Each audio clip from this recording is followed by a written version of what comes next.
Bonjour et bienvenue sur ma chaîne, moi c'est Lat. Aujourd'hui je vais vous faire une vidéo motivation, ça fait très longtemps que j'en ai pas fait. Et vous étiez nombreuses à me demander de vous en faire parce que ça fait très longtemps, ça vous manque, vous adorez a priori ce genre de vidéo. Donc je vais en faire aujourd'hui, ça sera la première de 2023. Je vais commencer un peu, ça va être un peu dur pour la vidéo d'aujourd'hui, je vais vous poser beaucoup de questions. Donc, si vous n'êtes pas prêt ou prête à écouter ces questions ou si elles vous paraissent très très dures, vous pouvez directement quitter la vidéo et me retrouver dans une prochaine vidéo, il n'y a aucun problème. Alors aujourd'hui, on va se poser cette question. Pourquoi rien ne change dans tes finances malgré tant d'efforts? Pourquoi tu fais beaucoup d'efforts pour économiser et tu as toujours cette impression que rien ne change dans ton budget? Tu te restreins beaucoup pourtant. Tu n'achètes quasiment plus rien ou en tout cas c'est l'impression que tu as et ton budget est malgré ça chaotique, voire pire, hein, tu es endetté ou bien tu es à la limite du découvert. Aujourd'hui nous allons parler des erreurs qui nous maintiennent toujours plus ou moins dans une situation financière compliquée malgré les efforts que nous fournissons. Je dis bien nous car moi aussi il m'arrive encore aujourd'hui malgré tout ce que vous voyez à travers cette chaîne, malgré tous les efforts que je fais quotidiennement et tous les mois. Il m'arrive encore de faire quelques-unes de ces erreurs et je vous l'avoue, j'adorerais en quelque sorte les évincer totalement. Je suis à la limite en recherche de la perfection, si je peux dire cela, mais je le souhaite en tout cas. J'aimerais bien évincer toutes ces erreurs de mon budget. Alors, si aujourd'hui tu as découvert, puis encore tu es en situation de, disons, de léger endettement, je ne parle pas ici de surendettement, j'ouvre la petite parenthèse ici, car le surendettement est une situation qui ne doit pas être prise à la légère. Donc je ne vais pas me permettre d'en parler parce que c'est beaucoup plus compliqué qu'un simple endettement. Ou finalement, si tu es même à la limite d'un zéro en banque, cette vidéo aussi te concerne. Attention, mes propos, comme je vous l'ai dit, ne s'adressent pas, ou plutôt ne sont pas adaptés à toutes les situations. Je parle ici aux personnes qui ne souffrent pas d'addiction à l'achat ou autre. En d'autres termes, ceux qui n'ont pas de pathologie reconnue telle que l'achat compulsif. Vraiment, je parle vraiment à des personnes simples qui n'ont pas de pathologie et qui ont tout simplement un problème dans la gestion de leurs finances. Si tu es dans cette catégorie, alors écoute-moi bien jusqu'au bout car je vais te parler de ces choses que tu fais et que je fais également encore une fois très mal. Et ce qui engendre du coup ta situation actuelle, on est même pas encore le 20 du mois et tu te retrouves dans une situation où ton budget est hyper serré ou même tu es à la limite de l'étouffement au niveau de ton budget. À titre préalable, il faut déjà voir en fait si tes ressources couvrent naturellement tes dépenses. Déjà, est-ce que tu as des revenus qui te permettent de couvrir l'ensemble de tes dépenses chaque mois?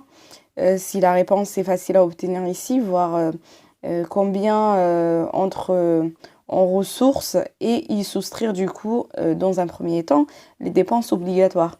Là encore, si tes ressources couvrent à peine tes dépenses obligatoires et que tu ne fais aucun extra, c'est qu'il faut ici véritablement augmenter tes revenus afin de te permettre de mettre fin à cette situation.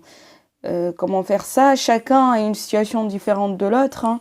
Il n'y a pas de réponse unanime, si je peux dire ça, à cette question. Il faut voir ce que tu sais faire en sus de ton travail actuel et essayer de le développer, trouver un nouveau travail pour le conjuguer avec ton emploi actuel, si tu peux bien sûr, développer des affaires via Internet. En gros, il faut vraiment bouger. Il faut pas stagner dans ta situation actuelle si tu n'as pas suffisamment de revenus qui te permettent de boucler ton mois sans puiser dans le découvert ou sans recourir à l'endettement. Parce que voilà, c'est vraiment, je parle encore une fois, couvrir les dépenses obligatoires. Si tes revenus ne te le permettent pas, il faut vraiment faire quelque chose pour augmenter tes revenus. S'il n'y a pas de problème, si tu n'as pas en tout cas des problèmes au niveau de tes revenus, je t'invite du coup à revenir sur le bilan de ton année 2022, voir qu'est-ce que tu as dépensé en 2022, combien d'argent, dans quoi, s'agit-il d'un achat utile ou inutile. Ce petit retour en arrière va te donner en fait une vision sur ce que tu n'achèteras plus en 2023, ce que tu vas devoir en tout cas évincer de ton budget pour l'année 2023. Ce bilan doit normalement être fait en début d'année, enfin normalement début du mois de janvier, mais puisqu'on n'est même pas encore le 20 du mois, tu peux encore le faire facilement. Je pense que voilà, et c'est vraiment le moment adéquat pour faire cet exercice. Donc prends une feuille, prends une feuille et un stylo et liste brièvement tes plus grandes erreurs financières durant l'année 2022. Et tu peux aussi les partager avec nous dans les commentaires, n'hésite pas. Ça permettra un peu de comparer ce que chacun estime être une erreur par rapport à l'autre. Moi, j'aime bien connaître un peu ce genre de choses. J'aime bien faire ces comparaisons. Et elles sont toujours utiles. En tout cas, je pense que nombreux d'entre nous peuvent avoir une liste bien remplie de ces erreurs. Alors, commençons. Dis-nous par exemple, si en 2022, tu as investi dans un téléphone portable qui a coûté très cher, sachant que ton téléphone marche encore très bien. Ton téléphone fonctionne, mais par pur plaisir, tu vas acheter un nouveau téléphone pour te faire plaisir alors que tu n'as aucune utilité, ou en tout cas, il ne permet pas plus de choses que ton téléphone actuel. Dis-nous aussi si cette année, tu as acheté beaucoup de vêtements, alors que tu as beaucoup de pièces dans ton dressing et que tu n'as jamais porté durant les 12 mois écoulés. D'ailleurs, j'aimerais bien savoir quelle est cette règle qui implique de s'acheter de nouveaux habits chaque année, ou encore pourquoi vouloir absolument changer son mobilier chaque début d'année. Qui a inventé en fait cette règle? Ensuite, pourquoi tu as besoin d'avoir 10 paires de chaussures alors que sur un mois, tu vas peut-être en utiliser une, voire deux maximum. Aussi, est-ce que tu as acheté dernièrement des accessoires tels que sac à main, montres, les cravates pour les hommes, alors que tu en as déjà beaucoup? Pour aller plus loin, surtout pour vous, mesdames, combien de fois tu as porté, par exemple, les sacs que tu as déjà chez toi et en plus, tu vas continuer encore à en acquérir davantage. Pourquoi? Je ne sais pas. Pareil, encore une fois, une autre erreur, ta maison, elle déborde d'objets, de décoration et tu continues d'en acheter. Pourquoi? Vraiment, c'est des questions que je me pose. Pareil, tu vas dans un magasin ou alors tu vois une pub à la télé et tu craques pour un matériel de cuisine en pensant que tu vas l'utiliser et finalement tu vas l'utiliser 1 à 2 fois maximum. Et tiens, j'ai un petit défi. Faites un inventaire, en fait, ouvrez vos placards de cuisine, faites un inventaire des objets cuisine que vous avez là actuellement et regardez ce que vous n'avez pas utilisé depuis 1, 2, voire même 3 années. Juste essayez de faire ça et dites-nous ça en retour de commentaires. Ça pourrait être bien drôle de lire les réponses. Là, du coup, on a raisonné par rapport à tout ce qui est matériel. Le high-tech téléphone, les habits, les accessoires, les objets de décoration, pardon. En gros, tous les achats qui permettent de nous enfoncer encore dans notre manque de moyens financiers. Du coup, maintenant, voyons ce qui renforce ce manque du côté social.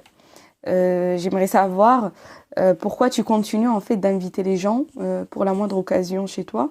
Toute occasion pour toi est sujet à être fêtée chez toi surtout, et donc tu dépenses énormément d'argent et d'énergie pour recevoir les gens, alors que personne ne fait de même pour toi. Recevoir une fois par mois, pourquoi pas? Est-ce que cela ne suffit pas?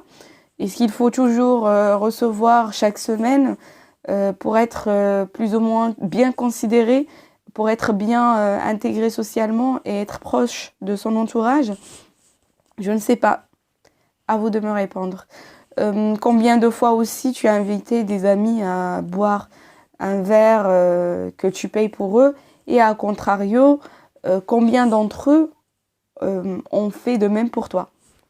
En fait, les réponses à ces questions vont te permettre de justement réaliser ce que tu fais comme erreur et qu'il faut vraiment cesser durant l'année 2023. Encore une fois, on te propose un voyage entre amis, tu es à la limite, tu es très limité niveau budget, mais comme tu n'oses pas dire non et tu n'as pas envie de rater cette occasion de participer à ce beau voyage, tu vas y aller quand même, juste pour ne rien rater. À part l'occasion de mettre de l'argent de côté pour sécuriser ton année, pour sécuriser en tout cas les jours à venir. Et puis, quand bien même tu as bien organisé ton voyage, tu as mis de côté pour partir en voyage, quelle est cette règle qui implique que tu reviennes de ton séjour avec 20 cadeaux pour les autres? Non pas un seul présent ou deux, 20 des fois. Enfin, j'abuse en disant 20, mais tu n'as pas besoin de ramener 3-4 objets pour chaque personne. Tu offres souvent des cadeaux à tout le monde aussi.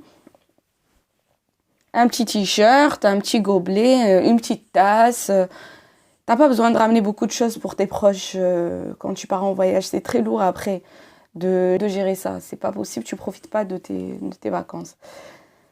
Autre chose, tu offres souvent des cadeaux à tout le monde et tu en reçois rarement. Pourquoi tu continues en fait d'en offrir? Qu'est-ce qui t'empêche d'arrêter d'offrir? Ensuite, tu peines à boucler tes fins de mois, mais impossible pour toi de délaisser ta séance de manicure ou la pose des faux cils, car c'est primordial pour bien se sentir durant le mois en question. Et puis, il n'y a pas d'alternative.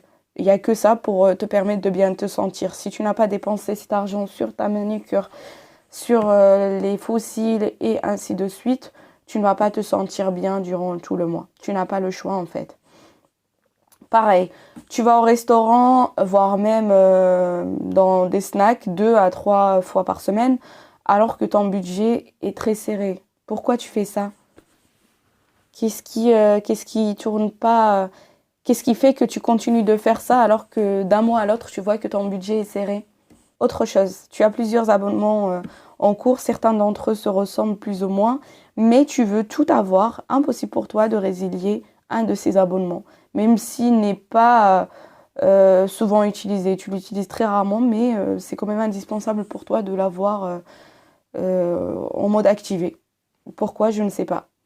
Autre chose, ton ami, ton frère, ta sœur, une personne de tes proches en tout cas, quelqu'un qui travaille et tu vois sa façon de dépenser son argent chaque mois, elle est dans le besoin, elle te dit que chaque mois elle est dans le besoin alors qu'elle touche plus ou moins un salaire qui peut paraître pour toi confortable. Elle vient te demander avant la fin du mois de l'aide. Pourquoi tu dis oui en fait? Au lieu de lui dire oui, le mieux ne serait, au lieu de lui dire oui, essaye de la sensibiliser sur la nécessité en fait de mieux gérer son argent. Au lieu que tu lui prêtes, explique-lui que toi aussi tu fais des efforts pour pouvoir avoir cet argent que tu lui prêtes. Cet argent ne vient pas du néant, c'est parce que tu fais des efforts pour l'économiser, pour l'avoir de côté. Donc si toi tu fais les efforts, pourquoi elle ou il ne ferait pas de même? Tu lui rends clairement pas service. En fait, elle pense que tu seras toujours là pour lui prêter, donc elle va toujours continuer à faire ça toute sa vie. Et c'est pas. Moi, je trouve ça néfaste que ce soit pour toi et aussi pour elle ou lui. Pareil, il y a une autre chose que je trouve en tout cas très néfaste pour notre budget, c'est le fait d'acheter des objets qui sont inutiles. ils sont pas obligatoires.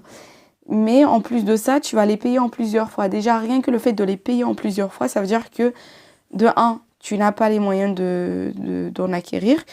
Et puis de deux, tu n'en as pas réellement besoin. Parce que si tu en avais besoin, tu aurais économisé pour l'avoir. Car on est toujours ici dans une optique d'anticipation. On anticipe toujours sur son budget. Donc la liste de ces erreurs, elle est longue. Mais moi, je vais m'arrêter là, sinon je risque de faire une vidéo sans fin. Dites-moi si vous souhaitez connaître la suite de la liste dans les commentaires. Hein. Je fais la suite avec un grand plaisir.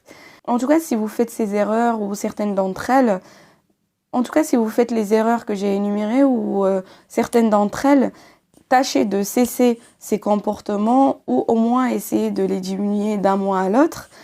Car ils ne feront que renforcer votre manque de moyens et engendrer du coup une situation précaire à terme. Pour la plupart des cas que j'ai énumérés, il est question juste de se montrer, de se faire accepter par les autres peut-être, de paraître riche auprès des autres. D'ailleurs, est-ce que vous savez que les personnes qui ont des moyens limités ont souvent 2 fois plus de matériel que les personnes riches? La personne riche n'a pas besoin en fait de posséder beaucoup de choses pour se rassurer et avoir la sensation de richesse, car elle le sait déjà. Elle n'a rien à démontrer à personne. Elle n'a pas besoin de se montrer. Alors je t'invite sincèrement à répondre à toutes ces questions. Et si tu entres dans toutes les catégories, voire quelques-unes d'entre elles, essaye de décrocher de ces mauvaises habitudes qui ne font que renforcer le manque de moyens. Merci d'avoir regardé la vidéo jusqu'à présent. Prends bien soin de toi, de tes proches, de ta santé.